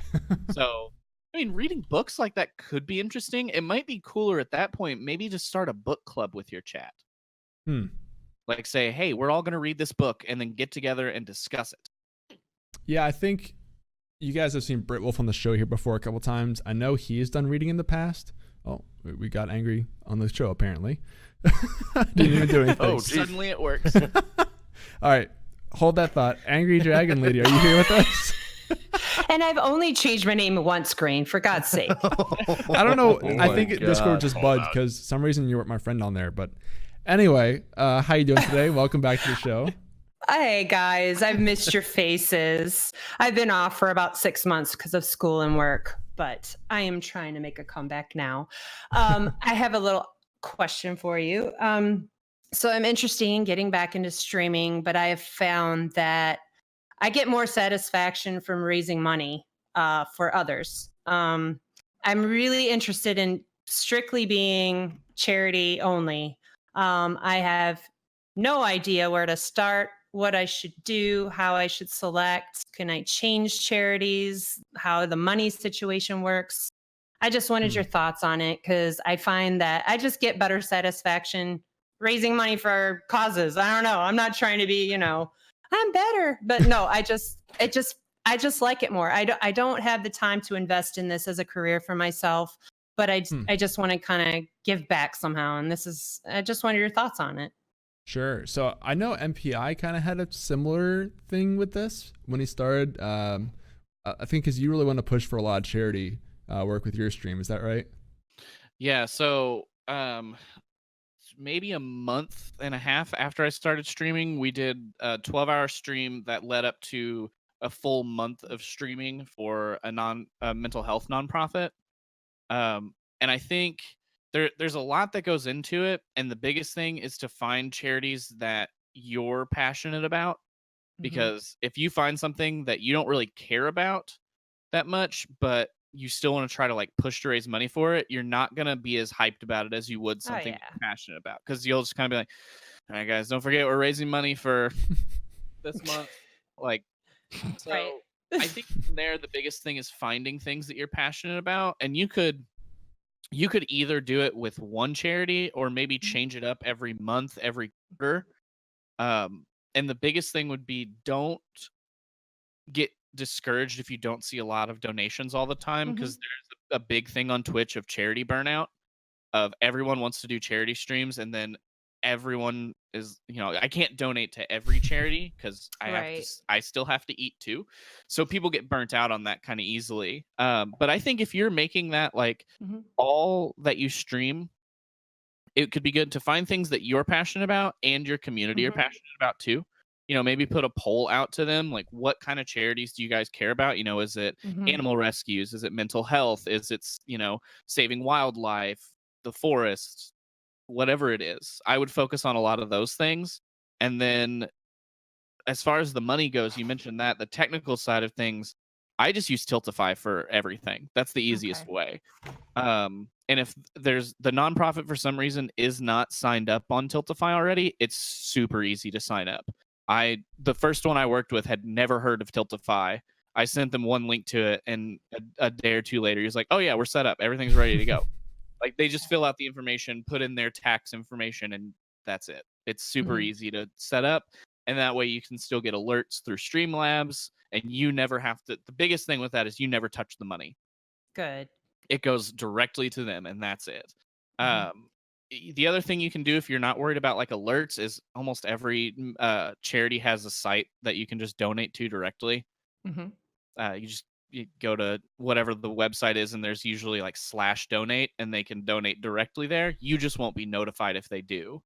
So that's kind of depends on how you want to do that. I always like Tiltify because it lets us know that someone donated, and then we can make incentives of like, if we reach this, like once we reached like, I think it was $1,000 or $500 on my last 12-hour stream, I shaved half my beard.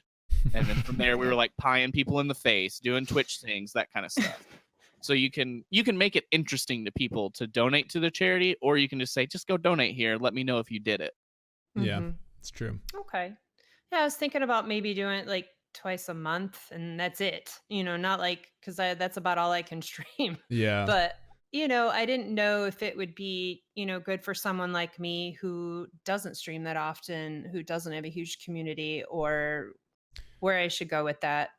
I think you could almost use that as an advantage in some ways, because like, yes, you probably won't have your own dedicated following as much if you're not as live that often, but by doing more infrequent events, you can make them more special, sort of, since they're more rare. So like, that's kind of what's worked well for the charity events we've done at TRUgaming, is because they're not every month. They're maybe once every 3 months or so. They're a big deal when they come around. So that kind of helps people know, okay, this is a big event that's happening. This doesn't always happen. I should come by and support this. But what I want to say about this is, I think if you really want to push your charity or your stream to be all about charity, that is going to be something you have to keep coming back to consistently, because I think it's really easy to get caught up in looking at the numbers or feeling like you're not growing enough. But like if you've decided that the reason you want to stream is to do stuff for charity, then you just have to mentally internalize that and like live your stream by that. You know, you can't. Your metric of success with your stream is, did I raise awareness for a charity? Did I contribute something for this charity? It has nothing to do with viewer count, follower count, you know, how many times you stream a day. Is, did I make an impact for this charity? That's it. And so like if the answer is yes, then that's a successful stream for you. Then I'm not really interested in making this a business for myself. I just kind of, this is what I want to do. Because you know, I have my own career and I just don't have time to dedicate hours and hours like y'all put in all that work. I just can't do that. But I find myself going into people's streams that I don't even know, like they're featured on the front page or whatever, and I'm donating money because I just enjoy watching charity streams, and I think that I could be that person that could possibly, you know, do that someday. Yeah, so. I think be careful about that, because that kind of comes back to what I was saying, where like these people are on the front page, and it's kind of like that feeling of like the I can do that syndrome with Twitch as a whole. I think that even relates to charity streams, right? So don't compare like how much you raise during a charity stream to what's on the front page. Oh no, I'm not gonna do that. Right, but like I'm a realist. It's the same thing. Like I did the exact same thing as this person on the front page. Why was my event so less successful? Like you can't get caught in that trap. As just a warning, I would say about that. I'm gonna set a goal of $100 for the first 2 months. There you go. And even like I would even say beyond that, like I said earlier, like are you just raising some awareness for the charity? I think that is so important. You can even make a link. There are like link trackers you can use now, and you make a link to that charity's webpage and then track how many times people clicked it during your event. And that would be a cool way to kind of measure how many impressions you made for that charity that wouldn't have happened otherwise. Okay. Yeah. Cool. Well, thanks guys. I appreciate that. Yeah, man. White or Vel, you guys have anything else to add before we wrap it up? I would say maybe try to bring it up to other streamers that you know as well. Like, you know, maybe get it planned that way, you know, you can get a bunch of people to bring their communities over to your channel and, you know, like really hype it up for you and help you raise awareness for it. You know what I mean? Because if you're only doing it every once in a while, like streamers shouldn't have an issue with, you know, trying to go like host you once or twice a month. You know what I mean? Especially for something as awesome as a charity. If it's something that you really believe in, you'll be able to sell it even more to any streamer. Okay. Yeah. And good advice. I would never hesitate to reach out to them either, the charity themselves, because they're a nonprofit or a charity, and any money they bring in is good and helpful. And if you reach out to them and let them know you want to do this, a lot of them, especially smaller ones, you know, the Red Cross might not, but these smaller ones will say, well, okay, great, we'll put that, you know, on our social media that day too. And that's who already follow them will be like, okay, well, someone's raising money, and then they might even say, well, what's this Twitch or Mixer that they're doing it on, and then come to the platform and see people do this here all the time, and they might start following you just as well. Every 2 weeks we do a charity stream, or just tweet at them, anything like that. They will probably want to, you know, post that, retweet it to get more awareness out there about it. Yeah, that's a good idea. And they could even have assets for you to use on your own social media or on your. Like I know whenever I did stuff for Heart Sport, they gave me a lot of videos, or like we've had like the videos for Stiggy's dogs. Everybody, there's like informational videos, and those are good to play before the stream, or like as be right back screens, and it kind of gives the direct company's overview of what they are to the people watching. I think I like Velok's idea a lot of you can use other streamers too. I think it would be really cool to look at is if you're streaming maybe like twice a month or something, you could do more of like a sort of like campaign management stuff where you can make it like a really big event each time that you're streaming. And maybe you reach out to other streamers to coordinate these bi-monthly events that are a big deal. And you can kind of plan these special things that happen during that day or that weekend or whatever it is. And I think using that time when you're not streaming to start planning, like what are the ways I can make this event really cool, will be really good moving forward, because then you can sort of become this charity event organizer over the next year. Yeah, that would be awesome. And I with would love that. Tiltify, you can actually have people that sign up to help the campaign. Mhm. So if other Mhm. streamers, if you mention it to them, like if you mentioned one to me specifically, and it was like, oh, hey, we're doing this for, for the dogs or for mental health or something, I'm like, well, how can I be involved in my own stream? And they can make their own link to help raise money in your Tiltify campaign during that month, if that's who you've set for that month. Even if you only do 2 streams, somebody might stream 4 or 5 days a week, they can raise money during it too. Yeah, it can and carry remind on people over. like Mhm. yeah, Yeah. and remind people like, hey, Angry Dragon Lady put all this together. She's going to be streaming these 2 days. Go show her some love those days. Get to know her too. She's the one that did the hard work. I'm just streaming and raising money with it. Yeah, Mhm. that's what Guardian Con does for their Yeah. St. Jude stream. Like each person has their time block that they sign up for. So I mean, in the future, that might be something that you could consider. Okay. Yeah. You could throw a couple bucks out for advertising it on social media to really like get it hyped up.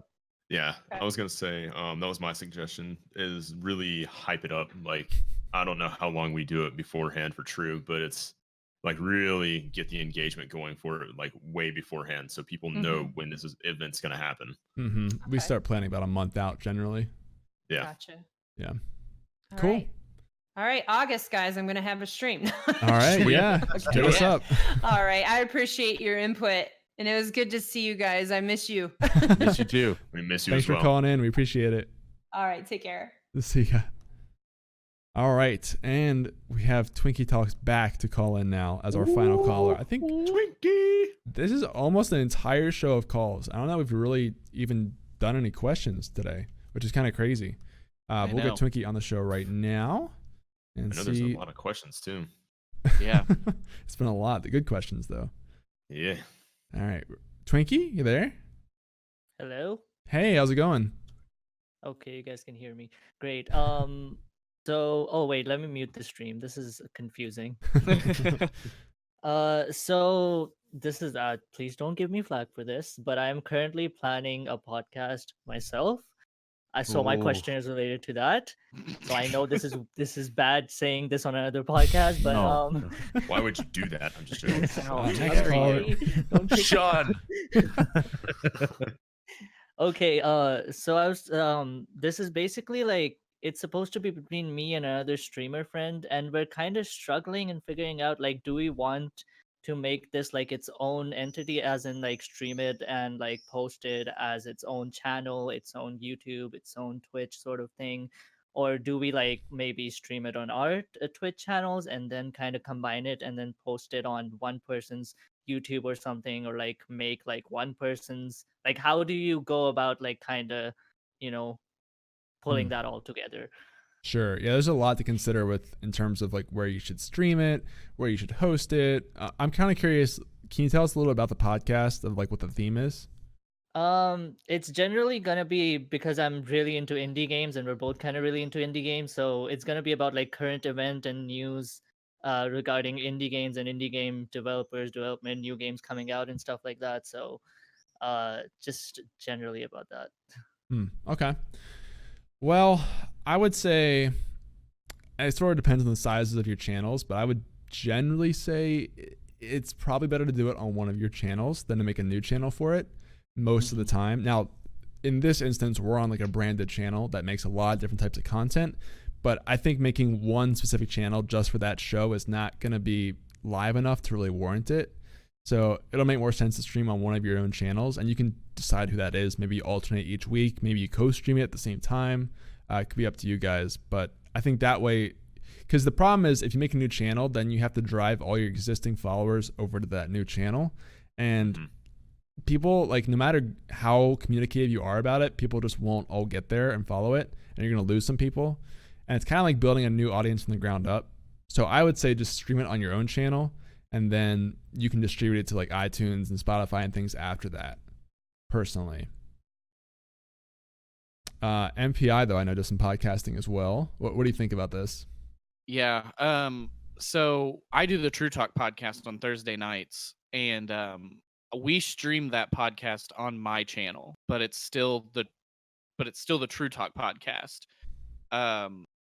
I think, Green, you're exactly right. It would be better to stream it on one of your channels, either one of you. And I don't know if I would alternate it, because that's a lot of hoping people go to one place over the other and know what's going on, because no matter how many times you tweet it, no matter how many times you say it, someone's going to miss it or not be paying attention and get confused. So I think picking where you're going to stream it, keep it on that channel. And then on YouTube, you can make playlists. So you could make a playlist for it on your YouTube channel, or even if you guys want to split that up, say you live stream it on yours and then you upload the YouTube video later to your partner's channel. So that way you're both getting traffic to a channel somewhere, but it's always in the same place at the same time, so there's no confusion. That's the way that I would probably do it, and make sure that you have commands and things maybe set up for the other people on the podcast instead of like shouting them out. Like, have it so it's, don't forget that this person also streams on Twitch. Go watch their gameplay streams, but the podcast just happens to get done here. And you guys could do that a few ways. See, kind of where the bigger following is. If one has a lot more of an audience than the other, do the podcast probably on that channel, because you're more likely to have an audience all the time. Or you could even just flip a coin, whatever works best for you guys that doesn't cause a rift before even getting the podcast started. Yeah. Twinkie, do you have other questions related to the podcast besides sort of where to stream it at all? Not really. I just that's the main, I was thinking to like kind of treat it as its own entity, sort of a thing. Mm-hmm. Like you guys have True, basically. True is its own thing, and then you guys have your own channels. So again, the difference is that this is a brand channel that does multiple types of content, not just Stream Key. And we've even kind of experimented. We have like a Stream Key Twitter, we have a Stream Key Discord. Those are not nearly the size that TRUgaming is as a whole. So that's an example of like, if you create that separate entity, it's no matter how good a job you do at promoting it, it's gonna be a fraction of your core community. So I think that's why it's not worth the risk. And I don't know, I still think you could experiment with alternating channels each week, as long as you just communicate where it's gonna be.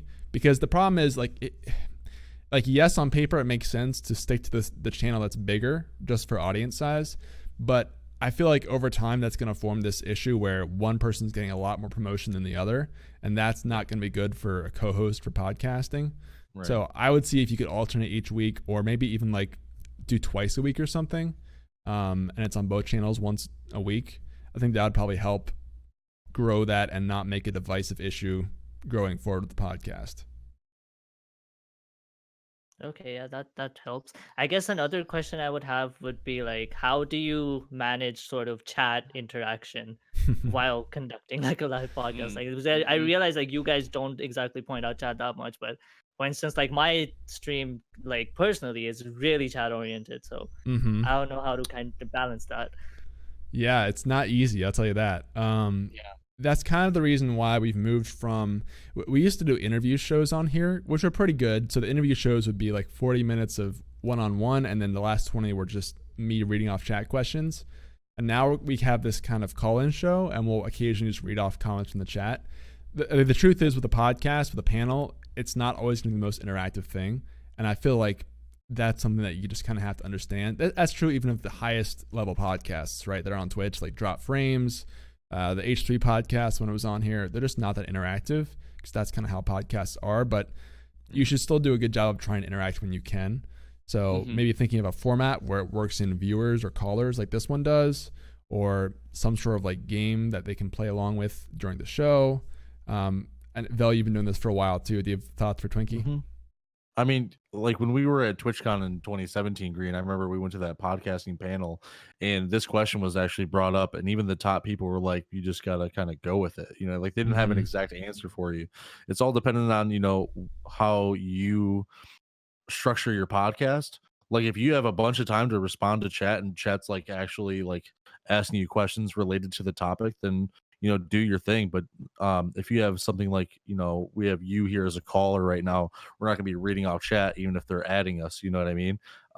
It's all just dependent on how you structure your podcast and what you have going on at that current time. Don't go out of your way to do it if you have like an engaging conversation going.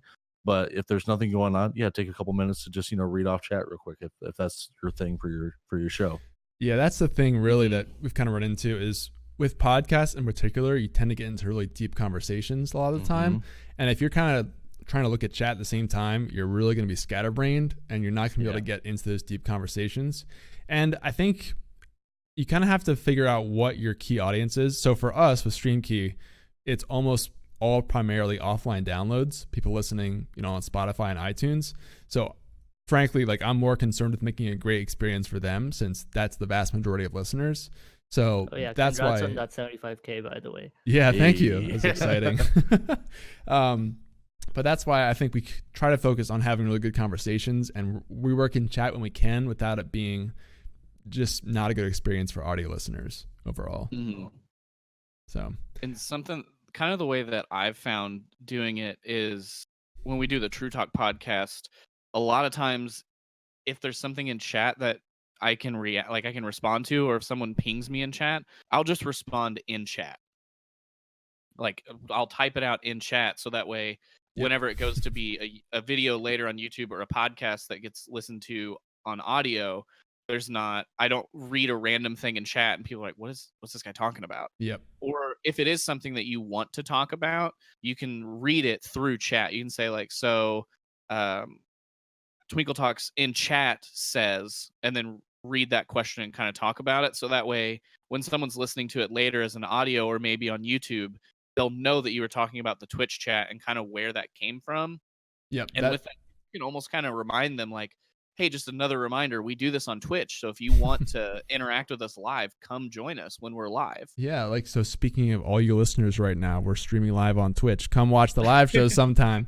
No, that's a really good point, though, which is why you always hear me read off the questions fully and who asked it, because like you guys in chat who are watching know who asked it, but for people listening, they have no idea. And that's why like there's a lot of things involved there. Like if you point to something on screen, you want to make sure you explain it for people who can't see anything.